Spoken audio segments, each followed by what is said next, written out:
Olá, gente, tudo bom com vocês? Sejam muito bem-vindos ao meu canal Impressão Minha. Meu nome é Sally, eu moro aqui no Japão e hoje eu quero ter uma conversa assim bem informal com vocês porque eu estou abrindo uma nova playlist.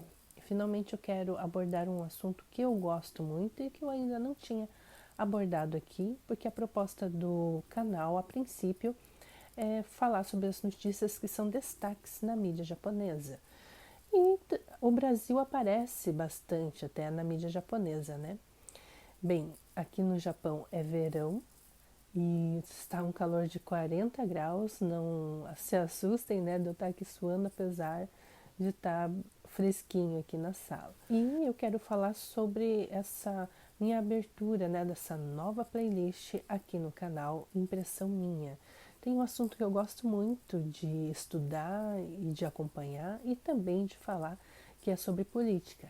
Mas eu ainda não falei aqui neste canal e essa playlist vai ser aberta para falar sobre política, tanto política brasileira quanto as notícias que acontecem no mundo. Se você quer realmente uma adrenalina, né, sobre o que está acontecendo assim no mundo político, no mundo é só você acompanhar os assuntos políticos do nosso país, Brasil. Hoje eu estou até aqui abraçada com o meu travesseiro do Brasil, né? Eu acho que por isso que eu estou, né, até com calor, porque ele é bem felpudinho. E eu quero falar alguns pontos para vocês. Primeiro quero dizer, né, que eu moro no Japão e eu moro já há alguns anos. E aqui é um país super capitalista, né? E a maior democracia da Ásia.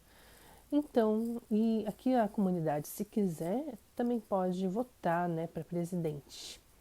Mas 2022, né, tem as eleições. Então, para nós, a gente estava nessa expectativa das Olimpíadas, agora se encerrou, vai ter as Paralimpíadas que nós vamos acompanhar também, e o patriotismo aflora. E hoje, especificamente, estava acontecendo a votação sobre a questão do voto auditável impresso, que eu acho que na nossa comunidade não tem nenhuma dúvida com relação a isso, né? Que é só você votar na urna eletrônica e vai sair um comprovantezinho ali em papel, como é feito em muitos países, né? Nos países democráticos acontece isso. Nos Estados Unidos existem várias maneiras de se votar e essa também é uma delas. Aqui no Japão, entre os japoneses, o voto é do papelzinho.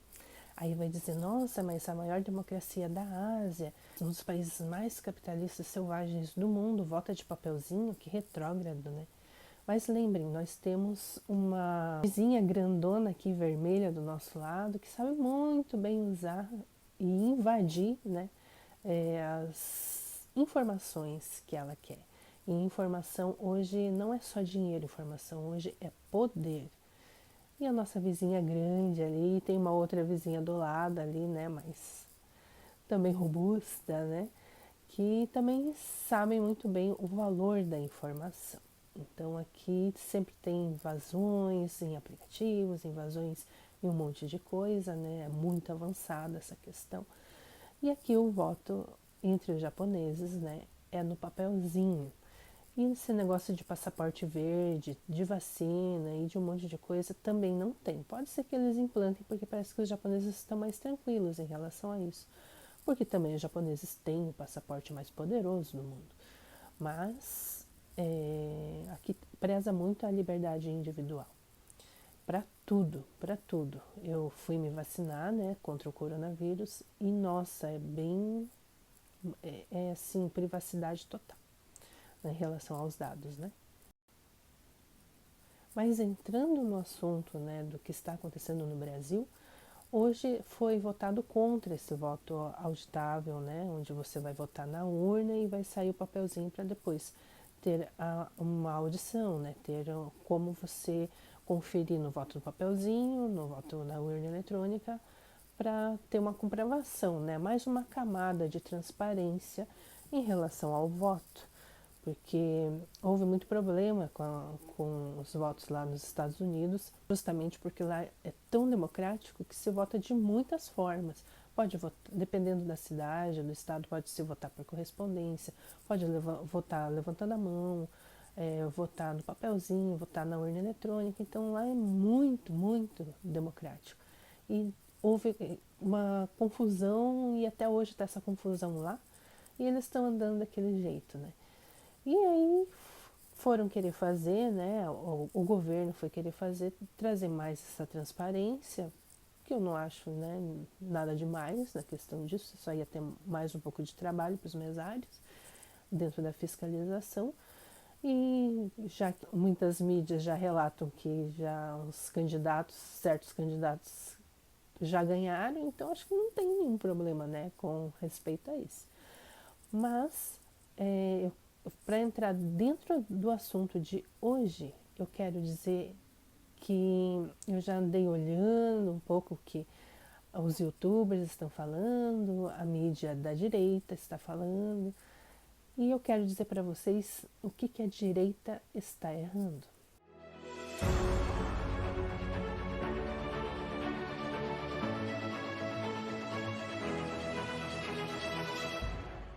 Mas eu vou fazer vídeos também. O que a esquerda está errando, o que o centrão está errando, né? E a gente, para apontar erro é fácil. Mas eu vou dizer, né, nesse vídeo de hoje, nesse dia marcante, né, para a direita, o que vocês estão errando? O que a direita está errando, né, na minha visão de fora, onde eu moro num país que já funciona com uma direita muito forte. Então, o que a direita está errando? Vamos aos tópicos. Vamos lá. O primeiro erro da direita: nós não temos em quem votar. É isso mesmo que vocês estão ouvindo, nós não temos em quem votar.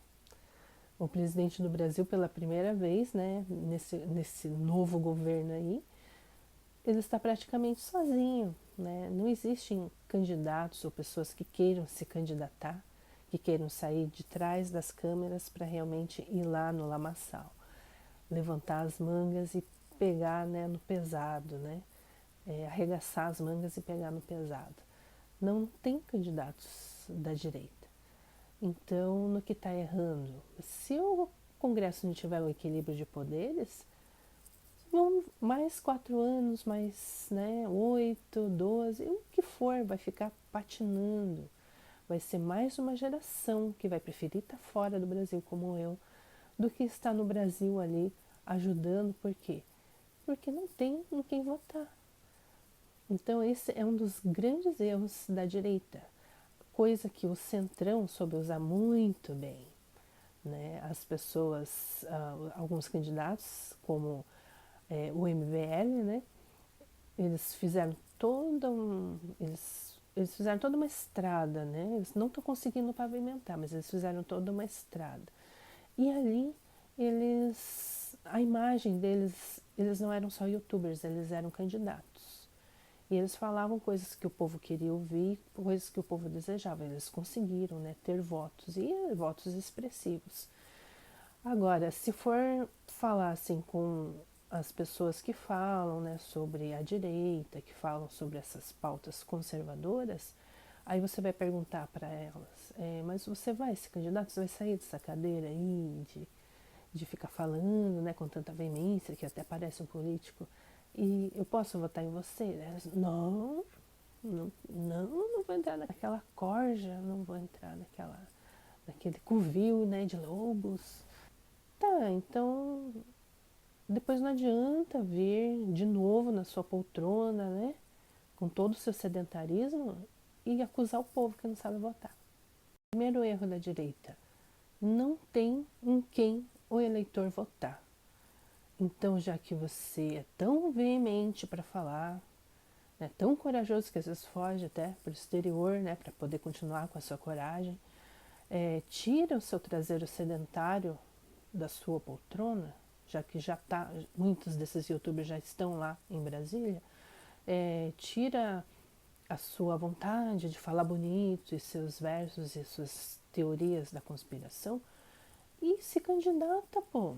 Qual o problema de se candidatar? Porque senão o que você vai fazer? Vai ser um eterno youtuber que vai ter visualização, porque você vai ter muita gente que vai concordar com você e nada vai mudar, né? Então é hora de ter candidatos e a gente saber quem são esses candidatos. Não adianta depois colocar a culpa no povo, o povo sempre vota dos mesmos. É preciso que as pessoas de bem, as pessoas, né, que têm os seus valores ali sejam representadas por pessoas que têm os mesmos valores. Aí não adianta depois colocar a culpa no povo. Então, se você quer ser uma voz da direita, uma voz do conservadorismo, não é sendo só youtuber que você vai conseguir. Ah, mas eu já estou fazendo a minha parte falando. Como eu estou falando mesmo? Mas existem pessoas que têm muito alcance, muita visualização e estão ali com o seu saláriozinho garantido, com a sua plateiazinha garantida. E eu te digo, pessoal da direita, vocês estão errando nisso, não tem candidatos. Então, joga fora o seu sedentarismo, joga fora o seu cigarro, né, e toda a sua empáfia e arregaça as mangas e vão lá se candidatar. Tem voto para isso. Então, como diz aqui, faz o anegai, né? Outro ponto que eu percebo é que o pessoal da direita não é unido. Cada um quer ter a sua razão. Ainda eles não amadureceram nesse ponto, né? São pessoas intelectualizadas, né? Que gostam, são pensantes, gostam muito de pensar. Mas na hora de ter engajamento, não tem. Né? Se uma pessoa como eu está começando um canal no YouTube, né? Na minha comunidade, mídia, que se fala mídia, né? É toda tomada pela esquerda, né? Toda tem viés. E as pessoas independentes que estão aqui, porque as eleições começam aqui no Japão. E depois eu vou fazer outro vídeo. Quem ganhar aqui no Japão ganha no Brasil. E o pessoal do Brasil não está se atentando quanto a isso. Então eu digo que não são unidos. Tipo, os canais aqui do pessoal que é a Decaseg, o pessoal, né, que é as tiazinhas do Zap, digamos, né, que o pessoal tem tanto medo disso, e tantos outros canais que eu já vi que são bons, nossa, tem pouquíssima visualização. Fora outras coisas, existem projetos, né, de filmes, de teatro, de documentários, tem os próprios canais no YouTube, tem tantos projetos aí que precisam andar para frente e os empresários da direita não fazem nada. A maioria do que eu vejo dos youtubers grandes, das mídias que são maiores, dos empresários, vão só atrás do presidente, até pastores, vão atrás do presidente mais para marketing, mais para ego. É preciso que haja uma união, né? É preciso que haja realmente lados, porque é o confronto dos lados que vai fazer a democracia. Mas a direita está errando nisso. Não tem engajamento, não tem unidade. E, gente, a gente sabe, né, que o reino dividido não subsiste. E dentro disso, outro erro que a direita no Brasil comete é vocês são pautados pelas pautas da esquerda. Né? O que a mídia, velha mídia fala, o que as pessoas da esquerda falam. Não estou falando assim que existe um lado certo, um lado errado. Um lado mais certo, um lado mais errado. É preciso que todos tenham o mesmo tipo de engajamento, tenham o mesmo tipo de peso para que haja a democracia e não está havendo esse equilíbrio. Por isso eu estou apontando os erros da direita no Brasil como uma pessoa que está de fora, né, e que vive muito bem dentro de uma sociedade que funciona, que tem grandes problemas, que tem muitas coisas ainda a avançar, mas que já avançou muito, né, que é o Japão. Isso acho que ficou claro no mundo nessas Olimpíadas. Um país que peitou tudo e todos, né, mesmo que levasse prejuízo para fazer uma Olimpíada, por quê? Foi feito o G7, né, a cúpula do G7 apoiou totalmente que fizesse as Olimpíadas este ano aqui no Japão. O ministro ficou meio sem saber se faria ou se não faria mesmo, né, por conta da pandemia. Mas aí toda a cúpula do G7 e o que não foi convidado lá no G7 também, né, a nossa vizinha grandona espaçosa vermelha aqui, também apoiou. Por quê? Porque as próximas Olimpíadas em 2022, as Olimpíadas do Inverno que está chegando já aí, já está pronta e será em Pequim, na China. Então, o que a cúpula do G7 disse? Que as Olimpíadas no Japão seriam uma resposta ao mundo, que o mundo tem democracia, porque foi feita aqui no Japão, que é a maior democracia da Ásia. Então, está querendo mostrar ao mundo que o mundo tem essa opção da democracia. Porque a China não vai ceder, ela vai fazer as Olimpíadas de Inverno. Então, se o Japão não tivesse feito as Olimpíadas de Verão, não tivesse realizado, eles entenderam que seria como colocar o mundo nas mãos do regime deles. E deles que eu digo é o país que vai sediar as Olimpíadas de Inverno. Outro erro que a direita no Brasil comete é não ter temas claros. Vocês não precisam concordar em tudo, ter unidade em tudo. Seria bom se tivesse, né? Porque os outros têm.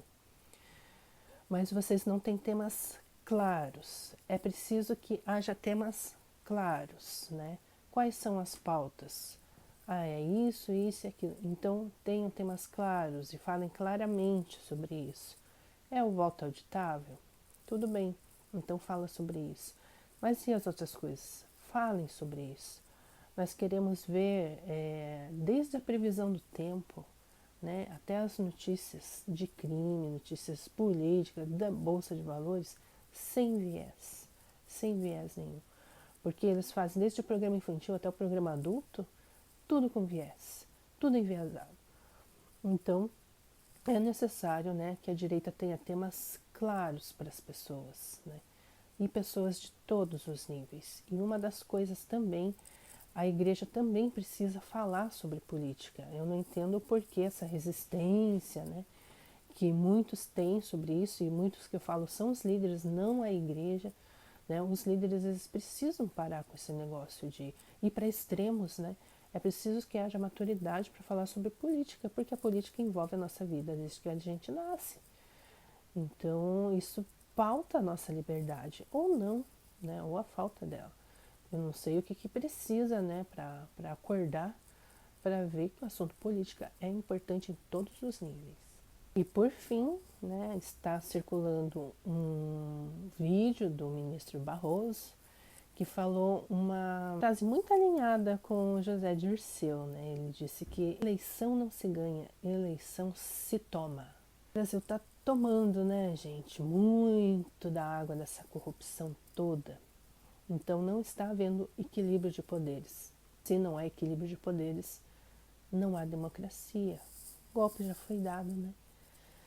E então a última coisa assim que a direita está errando, que precisa consertar, é que ela precisa ser presente nas escolas, tanto nas escolas, né, das crianças, quanto nas universidades principalmente. Eu mesma, quando eu entrei na universidade, há muito tempo, era totalmente tomada pela esquerda e não tinha para onde correr, gente, não tinha para onde correr. Ainda mais no curso que eu entrei, né, eu lembro que tinha militares e os rapazes militares às vezes iam de farda para estudar. E eles desistiram. Né? Eu era cristã, sou, né, cristã, já era naquela época, eu era adolescente quando eu entrei na universidade. E aí tinha uma que também era cristã, tinha outra que era mais ou menos em cima do muro, né? E a gente era muito perseguida. Não tinha para onde correr. E depois eu vi uma outra geração, né, que foi criada na igreja, ou que foi criada com pais conservadores e que entraram na universidade. E hoje, né, praticamente usam a blusa do Che Guevara todo dia, né, levantam uma bandeira vermelha por mais que elas achem que não. Outras têm certeza do que estão fazendo. Tudo porque entraram numa universidade, porque os pais querem ter um filho, né, universitário, querem ter um filho, tem que fazer faculdade. E não prepara, né? Nem os pais sabem o que eles vão enfrentar lá, nem a igreja, né, sabe o que eles vão enfrentar lá, ninguém sabe. É uma terra assim que foi tomada, um espaço que foi tomado e ninguém liga. E se você tem aqueles princípios fortes dentro de si, é difícil sobreviver lá sem se corromper. É muita luta, você não vai só para estudar, você vai lá para lutar. Então, uma das coisas que a direita está errando muito é não ter um suporte, principalmente para os universitários. Os universitários não têm para onde correr. É uma lama em todos os níveis. Eu sei que esse é um tema delicado para muitos, que é uma coisa que é difícil de ouvir, discutir, que é mais fácil, né, jogar flores tanto para um lado, jogar flores para o outro. Mas hoje é um dia muito importante, foi um dia muito peculiar e importante para o Brasil. Tem acontecido cada coisa lá, mas e a gente está acompanhando tudo aqui. Então essa é o início da minha playlist, né? O meu canal também está começando, está com bem poucos seguidores ainda, né? Eu quero bater uma marca bem maior. Então eu espero que, se você gosta, né, também de política, gosta de discutir sobre esses assuntos, você também pensa, né, assim como eu, ou não, se você quer ver também mais erros na direita, você deixa aí nos comentários para mim, porque é preciso aparar as arestas, porque só assim a gente vai conseguir evoluir, precisa, né? Ter um equilíbrio de poderes independente de lados, e esse equilíbrio não tem, está sendo muito abalado no Brasil. Eu acho que talvez nunca teve esse equilíbrio, mas hoje a gente está mais perto da política, né? Hoje, com a internet, a gente consegue alcançar coisas que a gente não alcançava antes. Antes a gente só via pela mídia assim, mudaram tal ministro, mudaram tal político, morreu alguém, né? Alguém foi colocado no cargo. E você fica ali de mãos atadas, a única coisa que te é dada é vá votar, e essas são as pessoas. E não fala mais. Então é preciso que tenha esse equilíbrio de poderes, né? Eu posso citar que talvez também a última coisa, né, mas aí não é só questão da direita, né? Uma coisa muito errada que está acontecendo, que aconteceu nessas últimas eleições, é as pessoas falarem, né, que querem, eu preciso do seu voto porque eu penso igual a você, eu vou lutar por isso. Chega lá, vira o coxo, né? Joga a bandeira azul, põe uma bandeira vermelha. Mas você não votou no vermelho, você votou no azul. E aí fica aquela pessoa 4 anos, né, se arrastando ali, né? Foi o que o MBL fez. Aí você vai ter que ficar aguentando aquelas pessoas ali que você votou para fazer uma coisa e tá fazendo uma coisa ao contrário. Isso está errado no nosso Brasil. É preciso que haja uma lei para, quando você votou numa pessoa e essa pessoa não prometeu, não cumpriu o que fez, que ela está fazendo totalmente ao contrário do que ela prometeu, e você tem as provas ali, porque a pessoa gravou, é preciso que essa pessoa responda na justiça por